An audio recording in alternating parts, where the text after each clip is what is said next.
So இன்னைக்கு date 7 September 2025. Indirect டேக்ஸில் last செஷனில் time of supply concept பற்றி நிறைய பார்த்தோம். செக்ஷன் 12, 13, 14. 12 வந்து கூட்ஸ் ரிலேட்டட், 13 வந்து சர்வீஸ் ரிலேட்டட், 14 வந்து ரேட் ஆஃப் ஜிஎஸ்டி வந்து சேஞ்சஸ் ஆச்சுன்னா அது எப்படி வந்து ஜிஎஸ்டி பே பண்ணும் அப்படின்ற சேஞ்சஸை பற்றி பேசுகிற செக்ஷன்ஸ்லாம் பார்த்தோம். So just a quick recap. So எந்த டைமில் வந்து இஷ்யூ பண்ணணும் டேக்ஸ் இன்வாய்ஸாக செக்ஷன் 31 டிஸ்கஸ் பண்ணுது. அதே மாதிரி டைம் ஆஃப் சப்ளை ஃபார் கூட்ஸில் FCM RCM vouchers residual cases, சர்வீசஸில் எஃப்சிஎம் ஆர்சிஎம் வவுச்சர் இது எல்லாமே நம்ம போன கிளாஸஸில் பார்த்தோம். Excess payment up to 1000, excess payment exceeding 1000க்கு என்ன provision, late penalty interest when such amount is received. So இந்த விஷயங்கள் தான் வந்து நம்ம லாஸ்ட் செஷனில் பார்த்தோம். ஸோ இட்ஸ் நாட் தேர் இந்த ஐசி புக் 61st டே எப்படி கால்குலேஷன் பண்ணணும்னு சொல்லிட்டு, பட் அதை எப்படி நம்ம அழகாக நம்ம டிஸ்கஸ் பண்ணலாம். வவுச்சர் ப்ரொவிஷன் மட்டும் ஒமிட் பண்ணியிருக்காங்க. கிவன் இட் இந்த syllabus 2025 finance act, not remove from the book. புக்லெஸ் இருக்குது, பட் ஆனால் ஒமிட் பண்ணியிருக்காங்க. அந்த கீழே புக்கோட பாட்டமில் வந்து சின்ன பிளர் பண்ண ஸ்மால் வேர்ட்ஸில் கொடுத்துருப்பாங்க.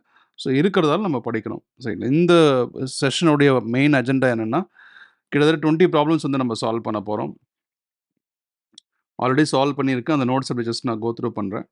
ஸோ இந்த மாதிரி இருக்கிறத எக்ஸ்பிளைன் பண்ணுறது ரொம்ப ஸ்பீடாக இந்த வீடியோவை வந்து கவர் பண்ணிடலாம் அப்படின்றதுக்காக இருக்கிற நோட்ஸ் அப்படியே கோ த்ரூ பண்ணிடலாம். சப்போஸ் உங்களுக்கு ரிட்டன் பை இதில் ஏதாவது காம்ப்ளிகேஷன்ஸ் இருக்குது, கன்ஃபியூஷன் இருக்குன்னா கண்டிப்பாக கமெண்ட்ஸில் சொல்லுங்கள், கிளியர் பண்ணிடலாம். So basically we will compare 2 dates and find out which date is correct one. இப்போ நிறைய டேட் கச்சா முச்சான்னு கொடுத்துருப்பாங்க. அந்த டேட்டில் எந்த டேட் நல்ல டேட்டு, எந்த டேட்டு ப்ரொவிஷன் பிரகாரம் இருக்குது அப்படின்றத மட்டும் நம்ம கன்ஃபார்ம் பண்ணி சொல்கிறது தான் இந்த சாப்டரில் இருக்கக்கூடிய எல்லா கொஷின்ஸும். ஸோ ஃபஸ்ட்டு நம்ம கண்டுபிடிக்க வேண்டியது ஃபார்வர்ட் சார்ஜாக ரிவர்ஸ் சார்ஜான்னு பார்ப்போம். ஃபார்வர்ட் சார்ஜாக இருந்தால் ஃபார்வர்ட் சார்ஜ் ப்ரொவிஷன் அப்ளை பண்ணணும். ரிவர்ஸ் சார்ஜ் இருந்தால் ரிவர்ஸ் சார்ஜ் ப்ரொவிஷன் அப்ளை பண்ணணும். கூட்ஸ்னா கூட்ஸ், ஆர் சர்வீசஸ்னால் சர்வீசஸ். ஏன்னா கூட்ஸுக்கும் சர்வீசஸுக்கும் ப்ரொவிஷன் சேஞ்ச் ஆகும்.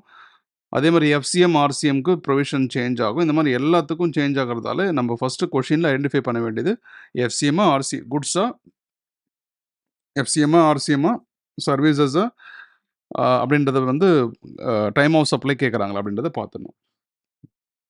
Okay, question number 1. பி சென்னையில் இருக்கார், பி பெங்களூர் இருக்கார்.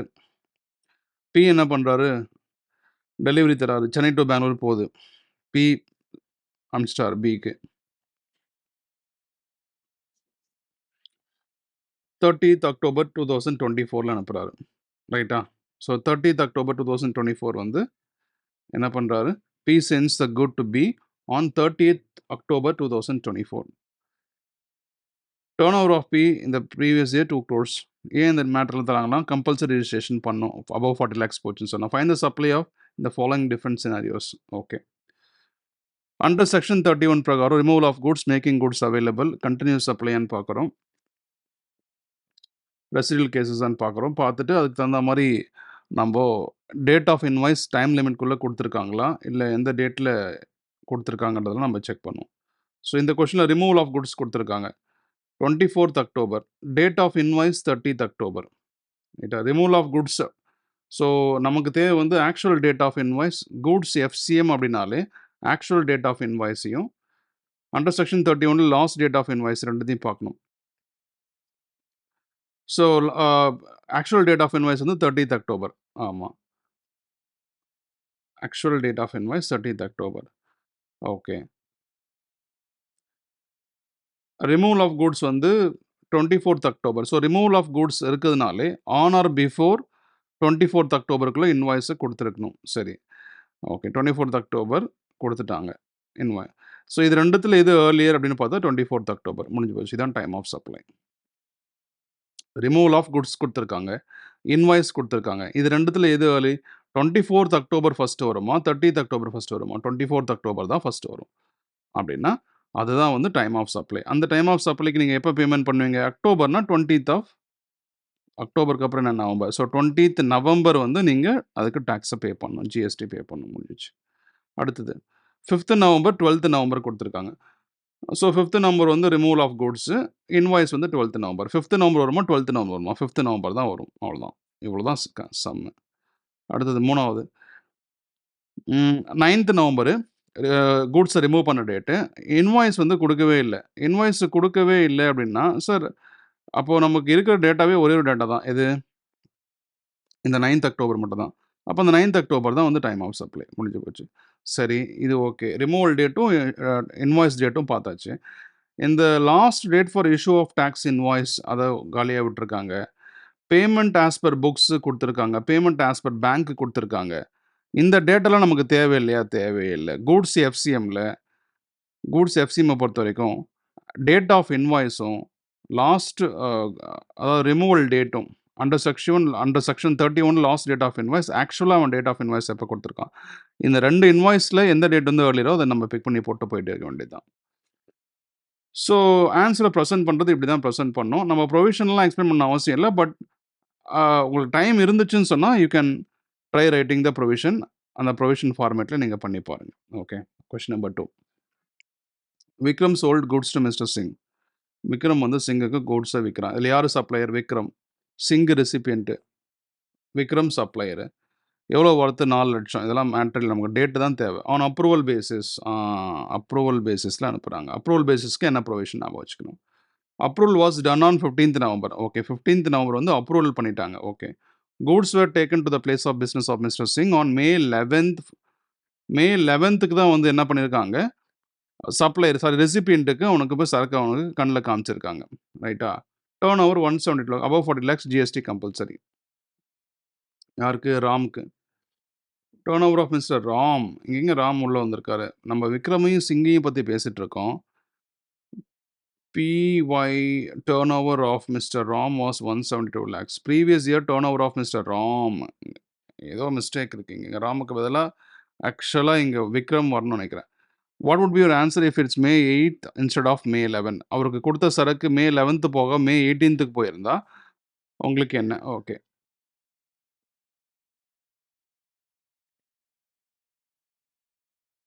Okay. FCM approval basis. Forward charge mechanism approval பேசிஸ்ல பண்றாங்க. இது ஏன் சார் FCM போட்டிருக்கோம் அப்படின்னு கேட்டா, FCM பொறுத்தவரைக்கும் RCM பத்தின ஹிண்ட் குடுக்கல. RCMனா என்ன? சப்ளையர் வந்து அன்ரிஜிஸ்டர்டா இருக்காரு. ஆனால் ரெசிபியன்ட் டாக்ஸ பே பண்றாரு. இல்ல supplier outside of India or supplier notified by Indian government. அந்த மாதிரி சிச்சுவேஷன்ஸ்ல சப்ளையரால டாக்ஸ பே பண்ணாலும் ரெசிபியன்ட்டே பே பண்றாரு. அப்பதான் RCM. அந்த மாதிரி ஹிண்ட் எதுவும் குடுக்காதால FCM நம்ம it is assumed to be FCM. Approval பேசிஸ்ல பண்றோம்ன்றது இங்க அப்ரூவல் பேசிஸ் நான் அவனே தெளிவா குடுத்துட்டான். Goods sent for approval. அங்க மே 11க்கு போயிருக்கு. அவன் எப்போ அப்ரூவ் பண்ணணும் அப்படின்னு கேட்டா, 6 மந்த்ஸ் நமக்கு டைம் தெரியும். ரைட்டா? ஸோ, இப்ப நம்ம 2 சினாரியோ மே 11க்கு மே 18க்கு 2மே போடுறோம். அண்டர் செக்ஷன் 31 பிரகாரம் last date of invoice first date of approval 2த்துக்கு 15th நவம்பர். அண்டர் செக்ஷன் 31ல லாஸ்ட் டேட் ஆஃப் இன்வாய்ஸ் எப்போ அப்படின்னு கேட்டா, 6 months from sent on approval. May 11th இருந்து 6 மந்த்ஸ் 11th நவம்பர். அடுத்த நாள் வந்து அந்த நாளும் உள்ள வச்சுக்கிட்டு அடுத்த நாள் பார்க்கணும் 12th நவம்பர். மேலேருந்து June, July, August, September, October, November. இதான் 6வது மாசம் முடியுது. அந்த நவம்பர் 11ல முடியும். நவம்பர் 12 எடுத்துக்கணும். அதே மாதிரி தான் மே 18, நவம்பர் 18ல முடியும். அடுத்த டேட் 19 எடுத்துக்கணும். இதான் 6 months from sent on approval. அது எப்படின்னு சொல்லிட்டு கீழே ஒர்க்கிங் நோட்ஸ் போட்டிருக்கேன். மே 11, நவம்பர் 11, அடுத்த டேட் 12. மே 18 அடுத்த டேட் நவம்பர் 18, அதுக்கு அடுத்த நாள் 6 மந்த்ஸ் வந்து நவம்பர் 18, நவம்பர் 19 வந்து 6 மந்த்ஸ்க்கு அடுத்த நாள் வர டேட். முடிஞ்சுச்சா? ஸோ இப்போ நமக்கு டேட் ஆஃப் அப்ரூவலும் தெரியும். Next day of 6 months from sent on அப்ரூவலும் தெரியும். இது 2த்துல எது ஏர்லியர் அப்படின்னு பார்த்தா 12 ஃபர்ஸ்ட் வருமா? Same month. அப்ப டேட் தான் எந்த பார்க்கணும்? சின்ன நம்பர் 12 போட்டுற வேண்டியது தான். இதுவும் நவம்பர், இதுவும் நவம்பர். 15ஆ 19ஆ? 19 போட்டிருக்கான். ஏன்? விச் எவர் இஸ் ஏர்லியர்ன்றப்போ 15 தானே வரணும். விச் எவர் இஸ் ஏர்லியர்ன்றப்போ 15. சரியா? 15th November. Whichever is earlier. What would be your answer if it is May 18 instead of May 11? Correct, correct, correct. 19th November 6 months. 15th November date of approval. So இது ரெண்டுத்துல கூட 15th November obvious இதான் 15th November. Okay. A machine has to be supplied at site. Machine has to be supplied. Okay, supply பண்ணி ஆகணும், சைட்டில் கொடுத்தாகணும். It is done by sourcing various components from vendors and assembling the machine at site. Okay, நிறைய வெண்டார்ஸ்லேருந்து மெஷினை source பண்ணி spare பார்ட்ஸை source பண்ணி அந்த சைட்டில் வச்சு மெஷினை அசம்பிள் பண்ணுறாங்க. The details of the various events எப்படி பண்ணுறாங்க. 17th September வந்து purchase order with advance of 50,000 rupees received for machine worth 12 lakhs. 12 lakh machine நம்ம விற்க போகிறோம், அதுக்கு 50,000 rupees அட்வான்ஸாக வந்திருக்கு. அண்ட் என்ட்ரி டியூலி மேட் இந்த புக்ஸ் ஆஃப் அக்கௌண்ட்ஸ், புக்கில் என்ட்ரி போட்டாச்சு. இது எப்போ நடக்குது? 17th September நடக்குது. 20th October the machine is assembled, tested at site, but later on rejected by the buyer. நம்ம அசம்பிள் பண்ணிட்டோம், சைட்டில் டெஸ்ட் பண்ணிட்டோம், ஆனால் 20th October என்ன பண்ணுறாங்க, பையர் ரிஜெக்ட் பண்ணிட்டான். Determine the time of supply, TOS கண்டுபிடிங்க. ஃபர்ஸ்ட் இது கூட்ஸா சர்வீஸா? Machine goods. எஃப்சிஎம்மா ஆர்சிஎம்மா? ஆர்சிஎம் பற்றின ஹிண்டே இல்லை, அப்போ எஃப்சிஎம். ஓகே, கூட்ஸ் ரிமூவ் ஆச்சா, மூவ்மெண்ட் இருக்கா இல்லையா? அவன் ரிஜெக்டே பண்ணிட்டான், அப்போ கூட்ஸ் மூவ்மெண்ட் ஆகலை, திருப்பி நம்மகிட்டே வந்துருச்சு. நோ மூவ்மெண்ட் கான்செப்ட், ரைட்டா? ஆனால் date of making goods available அவங்ககிட்ட கொடுத்தோம், ஆனால் அவன் ரிஜெக்ட் பண்ணிட்டான். மோஸ்ட் இம்பார்ட்டன்ட் வேர்டு இதுதான். He has rejected by buyer. I mean the machine has been rejected by the buyer. அப்போ டைம் ஆஃப் சப்ளை இங்கே தான் சேலே நடக்கலையே, இங்கே தான் சப்ளையே இல்லையே. சப்ளை இல்லாதப்போ எப்படி வரும்? Since the machine is rejected by the buyer, there is no supply, hence the time of supply is not required to be determined. If it is accepted, in the 20th October reject பண்ணிட்டான். ஒருவேளை அவன் accept பண்ணியிருந்தானே என்ன நடக்கும்? Invoice கொடுத்துருக்காங்களா, actual date of invoice கொடுக்கல, not given. Date of advance irrelevant, ஏன்னா இது வந்து எஃப்சிஎம். அதனால் இங்கே date of invoice, date of அட்வான்ஸை பற்றி நம்ம ஏன்னா இதுக்கு ஸ்பெஷல் ட்ரீட்மெண்ட்டு கிடையாது, irrelevant. அக்செப்டடு நம்ம 20th October அப்படின்னு வச்சுக்கிட்டோம். அப்போ எப்போ அக்செப்ட் பண்ணாங்களோ அதுதான் வந்து டைம் ஆஃப் சப்ளை. எக்ஸன்கோ பீயிங் அ ட்ரேடர் இருக்கட்டும், receives an advance of 2,500. Okay, 29 November 2023 for goods worth 10,000. 10,000 கூட்ஸுக்கு 2,500 29th November அட்வான்ஸ் வாங்கியிருக்கான். அதுவே எப்போ சப்ளை பண்ண போகிறோம்? ஜனவரி மந்த்லாம் சப்ளை பண்ண போகிறோம். Okay, fine the following. Time of supply, due date of tax. எப்போ டைம் தெரிஞ்சால் next month 20th of next month due date of tax liability, அது தெரிஞ்ச போகுது. CGST SGST liability. Okay, 0.8 above 40 lakhs அப்போ ஜிஎஸ்டி இருக்குது. After to pay ஜிஎஸ்டின்ற composition scheme. இந்த composition ஸ்கீம்னா என்னதுன்னா குவார்டர்லி பேசிஸில் பே பண்ணுவாங்க, 1% தான் டோட்டலாகவே. CGST 0.5, SGST 0.5. பட் நார்மலாக ரெகுலர் ஸ்கீமில் மந்த்லி பேசிஸில் பே பண்ணுவாங்க. இந்த மந்த்துக்கான டைம் ஆஃப் சப்ளை இருந்துச்சுன்னா next month 20th of next month pay பண்ணுவாங்க. ஓகே, ஸோ பேசிக்கலி குவார்டர்லி பேசிஸில் பண்ணுறது காம்போசிஷன் இருக்குது. So Jan, Feb, March, April, May, June, July, August, September, October, November, December, இந்த மாதிரி 4 குவார்ட்டர் இருக்குது. இந்த குவார்ட்டர் ஸ்டார்ட்ஸ் ஃப்ரம் ஜென்ரலாக ஏப்ரல், மே, ஜூன். அதுக்கான டேக்ஸ் டியூ வந்து ஜூலை இதில் பே பண்ணணும். டேட்டு மட்டும் 18th of next month, அது ஞாபகம் வச்சுக்கணும். சக்சீடிங் குவார்ட்டரோட பே பண்ணணும். So given data trader low rate 1% இதெல்லாம் தெரியும், காம்போசிஷன் ஸ்கீம் இதான். ஆனால் யார் காம்போசிஷன் ஸ்கீம் எடுக்கணும் அதெல்லாம் நம்ம வந்து லேட்டர் செஷனில் நம்ம பார்க்கலாம். இங்கே எவிடன்ஸ் ஆர்சிஎம் பற்றி எதுவுமே கிடையாது, எஃப்சிஎம் கன்சிடர் பண்ணிக்கிறோம். ஆக்சுவல் டேட் ஆஃப் இன்வாய்ஸ் கொடுக்கல. அண்டர் செக்ஷன் 31st ஜான்வரியில் அவன் பே பண்ணி ஆகணும். ஏன் ஜான்வரியில் பே பண்ணி ஆகணும்? ஏன்னா to be supplied the month of January 2024. Okay, time of supply January month தான், ஆனால் எந்த டேட்டில் பண்ணுன்றது அவன் கொடுக்கல. ஸோ சப்ளை வித் மூமெண்ட், அதனால் ஜான்வரியில் பண்ணும், date is not given. 2,500 2,500 advance ஆனால ஏப்ரலில் வில் பி பெய்டு. ஆனால் அது 1% நம்ம 0.5% பிரிச்சுக்கணும், ஏன்னா சிஜிஎஸ்டி பாதி, எஸ்ஜிஎஸ்டி பாதி. ஓகேவா? ஸோ 0.5% ஆஃப் 10,000, 0.5% ஆஃப் 10,000, 50 rupees வரும். So time of supply, goods, FCM, composition scheme. Actual date of invoice வந்து நில்லு, கொடுக்கவே இல்ல. லாஸ்ட் டேட் ஃபார் இன்வாய்ஸ் ஜான்வரியில என்ன வந்திருக்கு? கூட்ஸ் சப்ளை ஆயிருக்கு.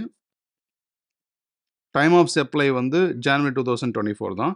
அப்போ ஆக்சுவலா வந்து பார்த்தீங்கன்னா, ஜானோட குவார்ட்டர் வந்து சக்சீடிங் குவார்ட்டர் எப்போ முடியும்னா, ஏப்ரல்ல ஸ்டார்ட் ஆகும். 18ன்ற டேட்டு காம்போசிஷன் ஸ்கீம்க்கு. வேல்யூ ஆஃப் சப்ளை வந்து 10,000. கொஸ்டின்ல கொடுத்துருக்கான். 0.5%, 0.5% எவ்வளோ? 0.5%, 0.5%. 0.5, 0.5. ₹50 முடிஞ்சிச்சு. Date of advance is not considered. A trader pays tax at 1% on or before 18th April for the quarter Jan March under composition scheme. அந்த 1% ஏன் வந்துச்சு? Composition scheme. 18th டேட் என்ன? Composition scheme. ஜான்வரியில் பே பண்ணதுக்கு ஏப்ரலில் ஏன் succeeding quarter? இதெல்லாம் நம்ம ஆல்ரெடி டிஸ்கஸ் பண்ணிட்டோம். ரைட்டா? அடுத்தது question number 5. A supplier of goods has received an amount of rupees 1,500 against an invoice of 1,100. Invoice கொடுத்தது என்னவோ எது ₹1100. ஆனால் பேமெண்ட் வந்து ரிசீவ் ஆகுறப்ப எவ்வளோ வந்துச்சு? பேமெண்ட் ரிசீவ் ஆகுறப்ப எவ்வளோ வந்துச்சு? ₹1500 வந்துருச்சு. அப்போ ₹400 எக்ஸ்ட்ரா வந்திருக்கு. அண்ட் 25/7க்கு பேமெண்ட் ரிசீவ் ஆச்சு. And date of invoice of next supply to the 14th August மறுபடியும் அடுத்த சப்ளைக்கு பேமெண்ட் வரப்போகுது. And date of invoice for the next supply நம்ம வந்து பேமெண்ட்டில் அடுத்த இன்வாய்ஸ் நம்ம கொடுக்க போகிறோம்.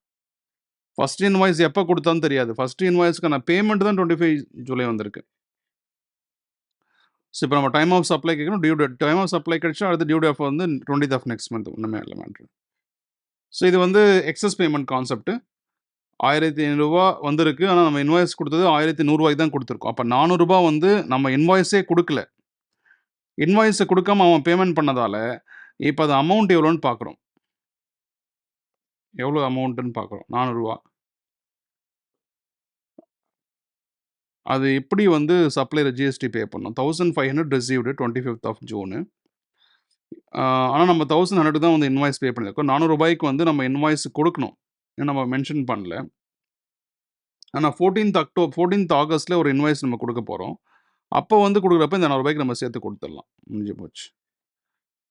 சரி. இது வந்து நான் regular schema, composition schema? Regular scheme. ஏன்னா காம்போசிஷன் ஸ்கீம் நம்ம மென்ஷன் பண்ணவே இல்ல. ரைட்டா?